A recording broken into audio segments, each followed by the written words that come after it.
केदारनाथ मंदिर भारत में तथा पशुपति नाथ मंदिर नेपाल में कैसे बना।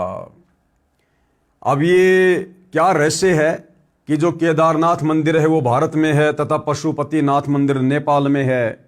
इतना लंबा डिस्टेंस कैसे, इतनी लंबी दूरी कैसे। तो इसके लिए भी गुरुदेव भगवान हमें एक कथा सुना रहे हैं कि केदारनाथ मंदिर कैसे बना और नेपाल में पशुपति नाथ मंदिर की स्थापना कैसे हुई। महाभारत में कथा है कि पांचों पांडव युधिष्ठिर, अर्जुन, भीम, नकुल व सहदेव जीवन के अंतिम समय में हिमालय पर्वत पर तप कर रहे थे।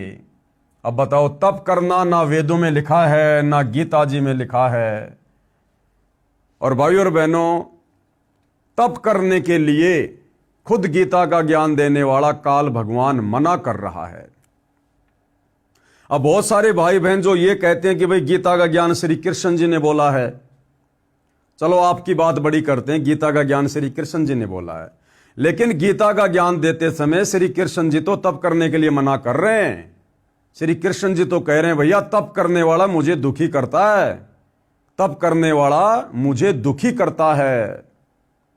अब यहां पर श्री कृष्ण जी पांडवों को खुद तप करने की सलाह दे रहे हैं कि भैया पांडवों, महाभारत के युद्ध में तुमने जो बंधुघात किया था, जो करोड़ों सैनिक मरवाए हैं, उनका पाप तुम्हारे ऊपर चढ़ा हुआ है।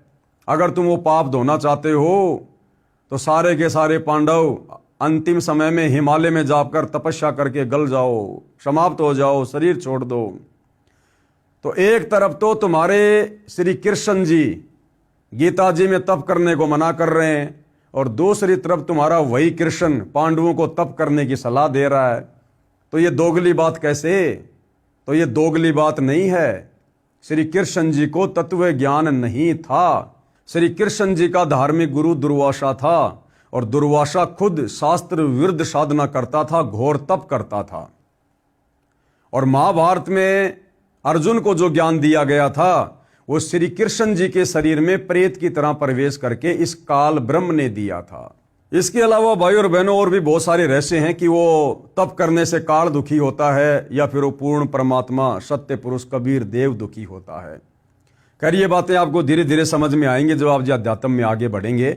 लेकिन कहने का मतलब ये है, यदि हिंदू श्रद्धालुओं के अनुसार गीता जी का ज्ञान श्री कृष्ण जी ने बोला था तो भैया श्री कृष्ण जी तो गीता जी में तप करने वालों को ये कह रहे हैं कि उनको तो मैं आसुर योनियों में डालूंगा, नरक में डालूंगा जो तप करते हैं, क्योंकि तप करने वाले शरीर में विराजमान मुझ परमात्मा को भी दुखी करते हैं, वो कृष्ण करते हैं। तो दूसरी तरफ फिर श्री कृष्ण जी पांडवों को तप करने की सलाह क्यों दे रहे हैं हिमालय में जाकर? अर्थात गीता जी का ज्ञान श्री कृष्ण जी ने नहीं बल्कि श्री कृष्ण जी के शरीर में प्रेत की तरह प्रवेश करके इस काल ब्रह्म ने दिया था।